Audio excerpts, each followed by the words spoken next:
Joan Quinn Profiles. As an editor for Andy Warhol's Interview, the Los Angeles Herald Examiner, LA Style, and Detour magazine, Joan covered the social set, the Hollywood hotshots, the international art scene, the mysteries of food, the excitement of travel, and the fabulous world of fashion. Joan continues to find creative people on the cutting edge who make things happen. Here's Joan Quinn. Hi, I'm Joan Quinn, and welcome to the Joan Quinn Profiles. Waiting to be profiled are actor Mike Burstyn and author-teacher Noah Levine. Actor, two-time Israeli Academy Award winner, Mike Burstyn was born in the Bronx, and as he says, raised on the road with his parents who were acclaimed stars of the Yiddish theater. He's a superstar in Israel, but he's also known on the continent. He hosted a TV show in Holland and appeared at the Palladium in London. Mike has Drama Disc, Outer Critics Circle, Drama League Awards for his work on Off-Broadway and on Broadway. Where to begin? Where to begin? You said it all. You know, you've portrayed all these fabulous men in your life, and I think you're a fabulous man yourself. Thank you, and thanks for coming to see this show. Oh, your show, Lansky, is so great. That's why I had to have you on. You've played all these strong men. Let's go through the list. Mike Todd. Mike Todd, you know, these Mike Todd and Lansky have something in common, although they went in different directions, but they were both kids who grew up, you know, under very tough circumstances in the ghettos, Mike in Chicago and Lansky in New York, and rose to become leaders in their fields. They were tough cookies. Yeah, one field obviously was show business, Mike Todd, right. And Lansky was organized crime. Yeah, that was interesting. And what did you play, the role? Well, I played Mike Todd in a musical on Broadway. What was the name of it? It was called Ain't Broadway Grand. Yeah. Then I played Maya Rothschild. Yes. Sometimes I get confused when I'm doing Lansky, not to call him Rothschild. Is he Meyer Lansky, right? Maya Lansky and Maya Rothschild. So tell us about Rothschild. Maya Rothschild was the founder of the Rothschild dynasty. And that was a musical that was written by the same people who wrote Fiddler on the Roof. That was their second major success. And we did a revival of it in New York. Then I played Roy Cohn, who was another tough cookie. Yeah. I guess people lately remember him from Angels in America, but Roy Cohn was McCarthy's right-hand man during the McCarthy era, and I played him in a Broadway, that was my Broadway debut, a play about the Rosenberg trial. Oh, I remember that. The spy trial. Yeah, and then Al Jolson. I played Jolson, again, a kid who came from Lithuania when he was 6, and became the world's greatest entertainer. How did you research? Like, how did you research Mike Todd? Mostly books. You know, what you do is you know you have to really like the character you're playing, or at least understand him. And so I start researching as many books as I can get. Same thing with Lansky. Today the internet is so easy. You know, you just Google somebody and you get such a wealth of information. But Jolson, a singer. Yeah, Jolson. You are a singer too, though. Yeah. Well, I started my career in musical comedy, but my father was a contemporary of Jolson's, and I loved Jolson when I was a kid. I used to listen to all his records, so I loved him. I used to do that when I was a kid, and then when I got the part, I was lucky enough, I started listening and watching all his movies, and listening to his records. And as a matter of fact, when we did the musical, we toured all over the country. There were some old-timers that used to come to our sound guy and say, which record was that Mike was mouthing? And the guy said, no, that was Mike singing. And you really were singing I was singing 18 of Jolson's songs, and they used to say, hey, don't tell me, I heard Al Jolson. That was Al Jolson. Did you ever see Al Jolson? Never, no. He wasn't. He wasn't. He passed away in 1950. So, yeah, so you could have seen him.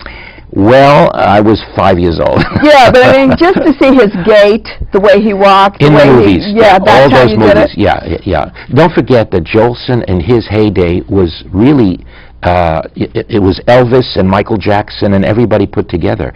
He was the greatest entertainer we ever had in the silent era. And then what about Roy Cohn? Did you ever get to see him, actually? No, but you know, when I was going to do Play Roy Cohn, I called him on the phone before we were in rehearsals, and he agreed to meet me, but the producers heard about it, and they forbade me to meet him. Really? They Why said, do you think? Well, because they were still under that horrible influence of the McCarthy witch hunts, and they had gone through that. One of the producers at the time was married to Barbara Walters. Lee Gruber. And they were, I could see the fear in their eyes. They said, we don't know what he's capable of doing, but if you meet him, he might do something and stop the show. Like to stop the Exactly. show. He might go to court and find some excuse. So they said, you have two choices. You can either meet Roy Cohn or keep your job. So here we are. I kept my job. You kept your job.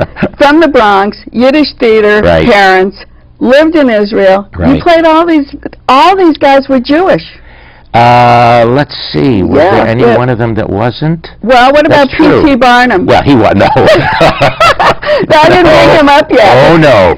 Barnum, actually, you know, that was the one skepticism I had when I was cast by Cy Coleman, may he rest in peace. Cy Coleman cast me to replace Jim Dale, who had won a Tony Award for that. Right. And the one thing I was worried about when my first performance as Barnum was when I looked at the audience, aren't they going to see that I'm Jewish? You know, that was my fear. But look at what you did. Yeah. I mean, it wasn't on purpose, was it? No, well, he was the quintessential American, P.T. Barnum, so far from all the others. But you know, that just proved to me that audiences, you know, see what you put before them. So it didn't matter who I was. Well, Jim Dale was very tall too, wasn't he? And he was a limey. He is. He's British. Oh, so did you have to use that accent? No. Jim got the part and used an American accent. Oh. But when I started in the show, he sent me a telegram on my opening night. And because we had, it was a circus, and I had to learn, I had to go to the Big Apple Circus and learn all these circus, you know, tricks, and especially walking a wire. You did that too? I walked a wire at the end of the first act. That was the big ending of the first act. And Jim sent me a cable, and he said, if they can accept a limey playing P.T. Barnum, your being Jewish won't be any problem. But one suggestion, if you fall off the wire limp, at least you'll get their sympathy. I still have the cable. That was cute. Yes. Very nice. So now we've gone from this really nice guy to Meyer Lansky. Let's talk about that, because you're playing that role. You're originating it. Yes, this is the first time it's been done here in the States. It's a one-man show. Oh, it's been done before? It was done once in Israel, because the story is about Lansky and the law of return. So tell us a little bit. How did it come about? Why'd you write about Lansky other than he's a bigger-than-life character? Well, I didn't write it. It was written by Joseph Bologna, who also directed it, and is a brilliant director, and Richard Krevelin. And it was first performed in Israel last year. And one of my directors, who had done all my films with me in Israel, had directed it, and he sent it to me. And he said, you should look at this because it's just right for you at this stage in your career. And I read it, and I was fascinated by this man who has this, you know, infamous name when you mention Lansky, this reputation.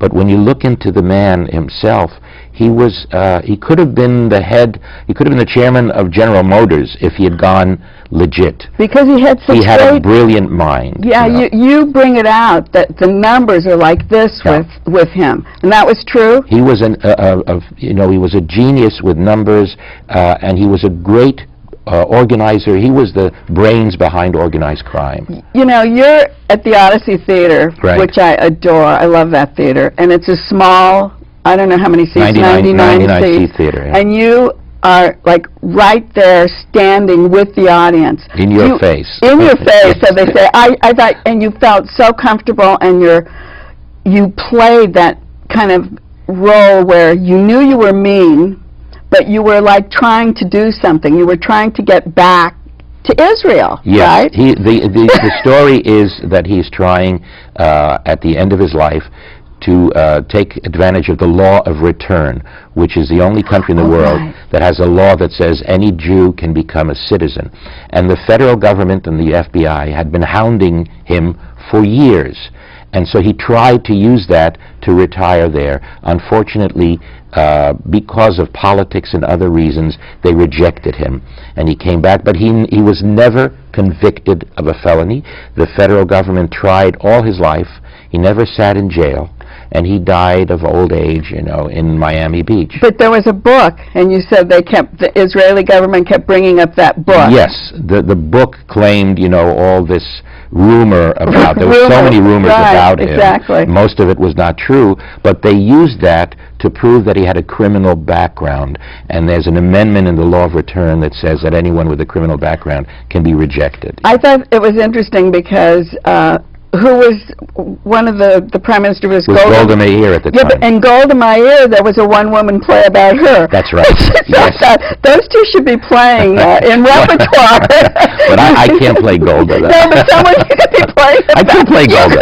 I can play Golda. Yeah, she was tough enough. She was another tough one. That's one challenge I haven't done yet. But in this case, it's interesting, as you say, because I was watching you as you were watching me. The other night I saw you. Did you see me? I saw you there. But also, are the people afraid of you? And that's what I was going to ask, because when you come up close to us, there's no fourth wall in this play, and it's very well blocked and staged so that it's really a meeting, a gathering that Meir is, inviting the audience to be part of this farewell party.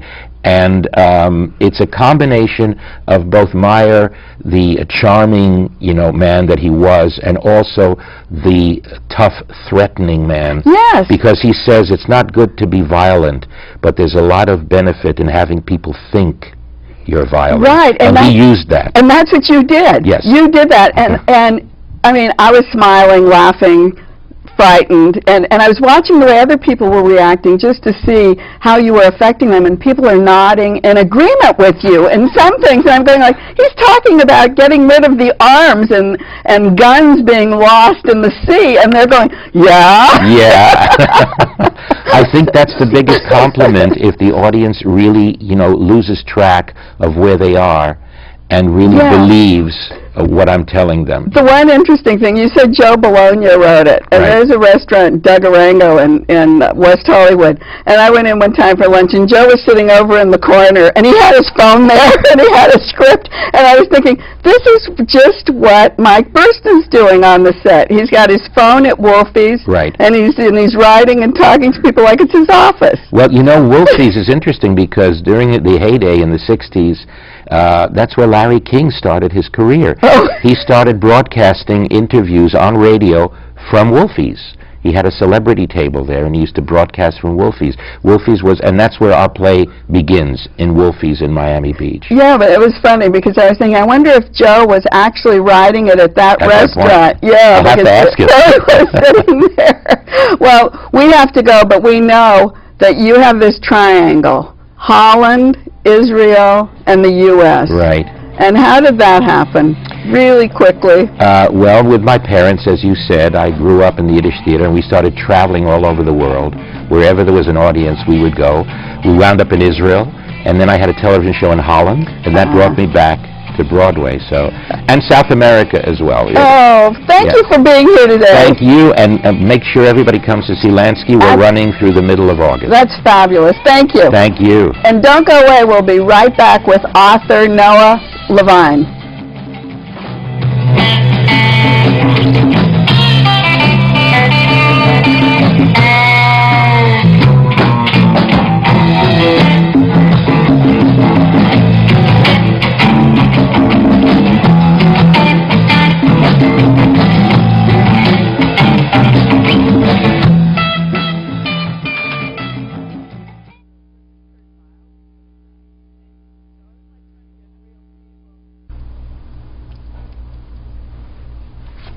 Hi, I'm Joan Quinn, and we're back with teacher, lecturer, author Noah Levine, who was born in Northern California, dropped out of high school in Santa Cruz, explored the world through drugs, crime, and violence, and went on to attend the California Institute of Integral Studies. Noah wrote his best-selling memoir, Dharma Punks, and I have it here. I didn't get to read it, but I'm dying to read it. Tell us what it's about. Well, it's my memoir. It's my own personal story about growing up, getting introduced to punk rock, and all of the dissatisfaction of my life that led to, as you said, the crimes and drugs and violence, and eventually to meditation and Buddhism. How did you get into that world when your parents, your family, were Buddhists, were practicing, teaching? I mean, they were important in the movement, weren't they? Yes, very, very much so. And so I did grow up with it. You know, it's hard to say why, really, to answer that question. One piece is that my father's a Buddhist teacher. My mother is not, and they were divorced when I was very young, and you know, so my own, you know, there was some family stuff there. I also like to think that very possibly there was just some karma, that I could have just been born with this sort of dissatisfaction that led to this sort of rebellion. So where were you when the rebellion started? Were you up north? Santa Cruz. You were born in Santa Humboldt, Cruz. grew up in Santa Cruz. My father moved to New Mexico when I was about 7. Did you go with him? I went back and forth between California and New Mexico until I was 16, when I sort of left for good. But you know, Santa Cruz was like the real hippie area. Yeah. I mean, I remember, because I was on the Arts Council, I used to go to Santa Cruz for meetings, and if we'd have a meeting, and in the backyard there were stalks of marijuana growing. You're laughing, but it's true. Yeah, great place to get addicted to drugs. So is that what happened? Yeah, partially. You know, and in the 80s, you know, late 70s, early 80s, there was a great punk rock scene, and all of the, you know, American punk bands that would play in Los Angeles would also come through Santa Cruz on their way to San Francisco. Oh, because that was a good place to start. So it was a good place, and there was a large community of people there that were very.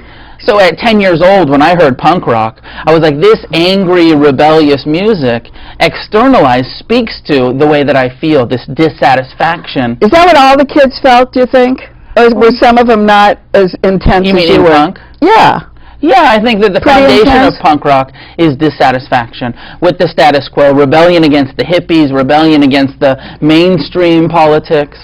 Well, you ended up in jail. You ended up like the end of your life.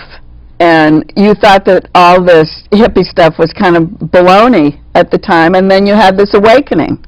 You know, the true dissatisfaction, that bottom of, I just can't live this way anymore, and this lifestyle is killing me, and going from rebellion to hopelessness and seeking oblivion. Do you really feel that? I mean, at your age, did you really feel you were at the bottom? How can I go on living and all that? Yeah, actively suicidal right at the end, you know, with a suicide attempt while incarcerated. So you did, so those things really were real. Yeah, and that was the turnaround, you know, it's like the deepest pain ever, leading to the moment of clarity, to that awakening that says, I got to do something else. I'm even willing to try Dad's weird hippie meditation BS. Did you think about that? I'm even willing to do that? Well, it wasn't that I thought about it, but that I was on a telephone conversation after they let me out of the rubber room. And they said, you know, okay, your father's on the phone, and my father said, you know, maybe you want to try meditation. So it was then that I considered, okay, I'll even try that. And then you eventually went on to study, you became a teacher, a lecturer, whatever. You went on to study with the Dalai Lama, with Ram Dass, with a lot of like really top spiritual leaders. How did you find them, and how did you get into those classes? Well, you know, from that beginning, from that first experience of seeing, like, this really works. It's not philosophy, it's not flaky, it's not impractical, it's practical application. And when I meditate, when I pay attention to the present moment, I saw how powerful it was. And also, I think there's a piece, Joan, for me about being an addict. And that when I find something that works, I'm going to do it over. I'm not going to get one tattoo. I know. I'm going to get covered in them. I'm not going to take one yoga class.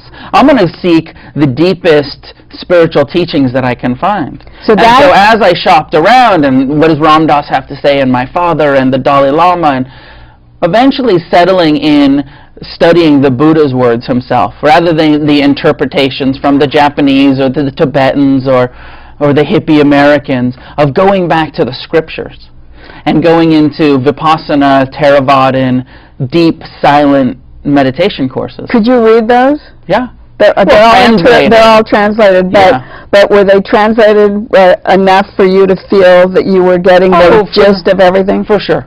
Yeah, they're great translated. All of these classes, all of this led to another book, which is called Against the Stream. This is your newest book. It's the new book. And how in this do you demystify, because you talk about demystifying Buddhism. Mm-hmm. Do you think there's a mystery about it? There must be. I think that there is, and I think that Buddhism, like all religions, once it becomes a religion, does this weird secrecy thing around you can't, the teachers have to tell you about it, rather than the Buddha's teaching, which was very clearly, this is for you to apply to your life. And really clear. And the Buddha, I call it Against the Stream, the Buddha said, spiritual awakening is an act of rebellion against society, and against yourself, against our own human tendency to cling to pleasure and get attached and deny the impermanent nature of all things. Yes. And so really this book is about, this is practical, we can apply this to our life, but we have to be willing to rebel and not just stay in the status quo, which is running from pain, chasing pleasure, looking for fame and fortune, instead of saying I'll dedicate my life to compassion. How do you follow that path? Well, one moment at a time. Do you teach us in this? One breath at a time. Yeah, I hope that I do. It's definitely my intention. To follow that spiritual path? Well, in the book, it's really laid out. The Buddha laid it out, the Eightfold Path.